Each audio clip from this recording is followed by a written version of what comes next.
Hello friends, नमस्कार। मैं मुन्ना कुमार आप सभी को अपना YouTube channel talent study lover पर स्वागत है। तो आज से स्टार्ट कर रहे हैं, यानी कि 2 फरवरी से स्टार्ट कर रहे हैं क्या, करेंट क्लास। ठीक है ना। इसमें आपको आने वाले जितने भी एग्जाम हैं सभी के लिए करेंट इंपॉर्टेंट सिलेक्टेड क्वेश्चन होंगे। ठीक है। तो गौर से देखिएगा पूरे वीडियो को, मात्र 10 मिनट या 12 मिनट की वीडियो रहेंगे। ठीक है ना। आपको इसमें 10 क्वेश्चन देखने को मिलेगा, तो ध्यान रखिएगा, अच्छे से देखिए वीडियो, बहुत कुछ सीखने को मिलेगा। ठीक है। और क्वेश्चन कुछ पूछे जाएंगे, इसका आंसर भी आपको कमेंट बॉक्स में बताना है। और यह क्लास पर डे मॉर्निंग में सुबह 6 बजे आपको देखने को मिलेंगे। ठीक है। तो चलिए शुरू करते हैं आज का क्लास और पहला क्वेश्चन। ठीक है। तो पहला क्वेश्चन है आज का ये, भारतीय तटरक्षक दिवस किस तिथि को मनाया जाता है, ये बताना है। भारतीय तटरक्षक दिवस किस तिथि को मनाया जाता है। तो इस क्वेश्चन का राइट आंसर क्या होगा। तो इस क्वेश्चन का राइट आंसर है आपका ऑप्शन बी। ठीक है ना। ऑप्शन बी यानी कि 1 फरवरी को मनाया जाता है क्या, भारतीय तटरक्षक दिवस मनाया जाता है। ठीक है ना। 4 फरवरी को क्या मनाया जाता है, तो कैंसर दिवस मनाया जाता है। ठीक है ना। विश्व कैंसर दिवस मनाया जाता है। कब मनाया जाता है, तो 4 फरवरी को मनाया जाता है। ठीक है ना। और 30 जनवरी जो कि बहुत इंपॉर्टेंट है, अभी हाल फिलहाल में खत्म हुआ 30 जनवरी। ठीक है ना। 30 जनवरी को क्या मनाते हैं, शहीद दिवस। ठीक है ना। शहीद दिवस मनाते हैं, तो ध्यान रखिएगा। बढ़ते हैं आगे नेक्स्ट क्वेश्चन नंबर 2 की ओर।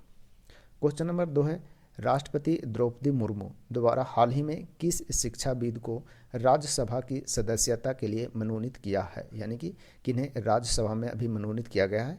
तो राज्यसभा में जो मनोनीत किए जाते हैं सदस्य, वो किनके द्वारा, राष्ट्रपति के द्वारा, जो कि द्रौपदी मुर्मू जी किए हैं। ठीक है। तो किनको किया गया है वो बताना है।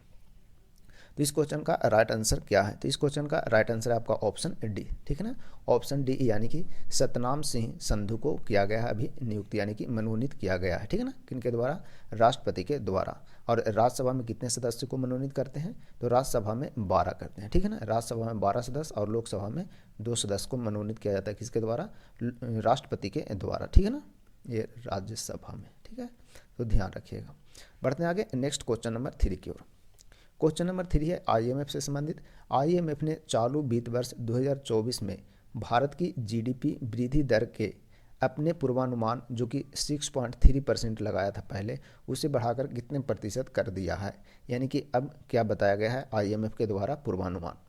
तो इस क्वेश्चन का राइट आंसर होगा आपका ऑप्शन बी। ठीक है ना। ऑप्शन बी यानी कि 6.7% अब वृद्धि बताया किसके द्वारा, आईएमएफ। ठीक है ना।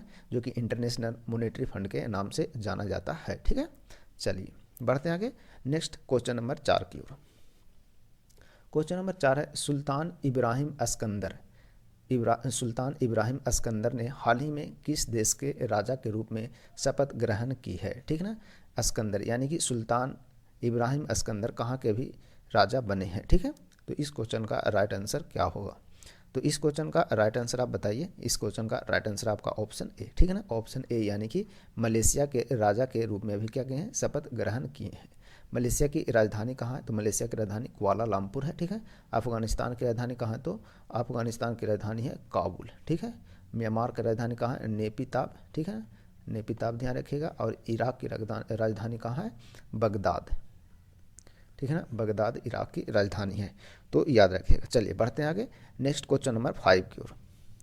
क्वेश्चन नंबर 5 है, भारत सरकार द्वारा हाल ही में 16वें वित्त आयोग में कितने सदस्यों की नियुक्ति की गई है। मोस्ट इंपॉर्टेंट क्वेश्चन है, याद रखिएगा इसे। तो अभी जो 16वें वित्त आयोग का गठन किया गया, उसमें कितने सदस्यों की नियुक्ति किया गया है, इसके बारे में आपको बताना है। ठीक है। चलिए, तो इस क्वेश्चन का राइट आंसर है आपका ऑप्शन डी। ठीक है। एक minute, sorry, option A B C. इस क्वेश्चन का राइट आंसर आपका 4। ठीक है ना। ऑप्शन ही गलत हो गया, तो इस क्वेश्चन का ऑप्शन गलत है। ठीक है ना। ऑप्शन देख लेते हैं। ठीक है ना। एक तो 3, 2 और ये 40 नहीं है, यहाँ 4 होगा। ठीक है ना। ये कितना, 4 होगा। ठीक है ना। ऑप्शन डी यानी कि इसका राइट आंसर है कितना, 4। इसका पीडीएफ में आपको सही मिल जाएंगे। ठीक है ना।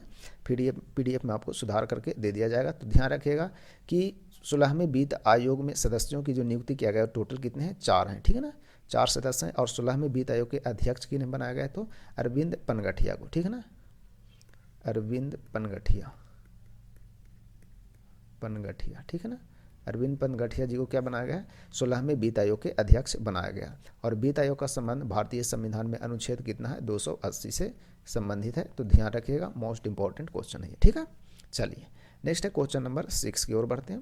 क्वेश्चन नंबर 6 है, एक समंदर मेरे अंदर नामक हाल ही में किसके द्वारा लिखी गई है, ठीक है ना। एक पुस्तक है एक समंदर मेरे अंदर नामक पुस्तक के लेखक जो है वो हाल ही में किनके द्वारा लिखा गया है ये बताना है, ठीक है। तो चलिए देखते हैं इस क्वेश्चन का राइट आंसर क्या होगा। तो इस क्वेश्चन का राइट आंसर है आपका ऑप्शन ए, ठीक है ना। ऑप्शन ए यानी कि संजीव जोशी के द्वारा यह लिखा गया, किनके द्वारा, संजीव जोशी के द्वारा यह पुस्तक लिखा गया, एक समंदर मेरे अंदर, ठीक है ना। चलिए याद रखिएगा। नेक्स्ट है question number 7। Question number 7 important question है, इसे भी याद रखेगा। खेलो इंडिया शीतकालीन खेल 2024 का शुभंकर क्या है, ठीक है ना, वो बताना है, जिसका हाल ही में अनावरण किया गया है, ठीक है ना। तो इसे ध्यान रखिएगा क्या है। तो इस क्वेश्चन का राइट आंसर है आपका ऑप्शन बी, ठीक है ना। ऑप्शन बी यानी कि सीन ए सी जो कि खेलो इंडिया शीतकालीन खेल 2024 का शुभंकर का नाम है, ठीक है ना। चलिए नेक्स्ट है क्वेश्चन नंबर 8। क्वेश्चन नंबर 8 है, अच्छा क्वेश्चन है भी है, ध्यान रखिएगा। हाल ही में भारत में कितने स्थलों को रामसर स्थल की सूची में शामिल किया गया है, ठीक है ना। हाल ही में भारत में कितने स्थल हैं जिन्हें रामसर स्थल में शामिल किया गया है, ठीक है ना। रामसर जो कि एक क्या है, ईरान में एक शहर का नाम है, ठीक है ना, जिसे रामसर कन्वेंशन बोलते हैं, ठीक है ना। उसमें भी हाल ही में कितने जो स्थल है उसको शामिल किया गया है ये बताना है, ठीक है। चलिए देखते हैं। तो इस क्वेश्चन का राइट आंसर है आपका ऑप्शन बी, ठीक है ना। 50 नहीं है, ये 5 होगा, ठीक है ना। ये भी ऑप्शन गलत लिखा गया है, ठीक है ना, टाइप गलत हो गया। तो 5 इसका राइट आंसर होगा, यानी कि अभी हाल ही में 5 स्थल सूची को शामिल किया गया है। तो पीडीएफ में सब आपको सुधार करके मिल जाएगा। तो पीडीएफ और इसका पीडीएफ जो है आपको टेलीग्राम पर प्रोवाइड करा दिया जाता है। टेलीग्राम का लिंक आपको वीडियो के नीचे मिल जाएंगे डिस्क्रिप्शन बॉक्स में, तो आप वहाँ से पीडीएफ डाउनलोड कर लीजिएगा, जो कि रिवीजन में आपको मदद करेगा, ठीक है। चलिए नेक्स्ट है क्वेश्चन नंबर 9 की ओर बढ़ते हैं। क्वेश्चन नंबर 9 क्या देख रहा है। क्वेश्चन नंबर 9 बोल रहा है प्रथम श्रेणी क्रिकेट में किस क्रिकेटर ने सबसे तेज 13 शतक बनाकर विश्व रिकॉर्ड बनाया है, ठीक है ना। सबसे तेज 13 शतक बनाने वाले और विश्व रिकॉर्ड बनाया है वो किसके द्वारा बनाया गया है। तो इस क्वेश्चन का राइट आंसर है आपका ऑप्शन डी, ठीक है ना। ऑप्शन डी यानी कि तन्मय अग्रवाल, किसके द्वारा, तन्मय अग्रवाल के द्वारा यह बनाया गया, कितना, 13 शतक बनाया गया, जो कि सबसे तेज बनाया गया प्रथम श्रेणी क्रिकेट में, ठीक है। चलिए बढ़ते हैं आगे। नेक्स्ट है क्वेश्चन नंबर 10। क्वेश्चन नंबर 10 जो कि लास्ट क्वेश्चन है। तो आर चंपक लक्ष्मी, ठीक है ना, आर चंपक लक्ष्मी का हाल ही में देहांत हो गया, वह निम्न में से क्या थी ये बताना है, ठीक है ना। किनसे संबंधित है, कौन, आर चंपक लक्ष्मी का संबंध किससे है। तो इस क्वेश्चन का राइट आंसर है आपका ऑप्शन डी, ठीक है ना। ऑप्शन डी यानी कि वह एक क्या थे, इतिहासकार, ठीक है ना, वह एक इतिहासकार थे, ठीक है ना। तो याद रखिएगा। तो इस क्वेश्चन का राइट आंसर है आपका ऑप्शन डी, ठीक है। तो ये था आज की क्लास का टॉप 10 आपको करेंट अफेयर क्वेश्चन। तो यदि वीडियो अच्छा लगता है तो वीडियो को लाइक, शेयर और अपना YouTube channel talent study lover को सब्सक्राइब जरूर करिएगा, ठीक है। तो मिलते हैं कल फिर से नए क्लास में, तब तक के लिए आप सभी को धन्यवाद।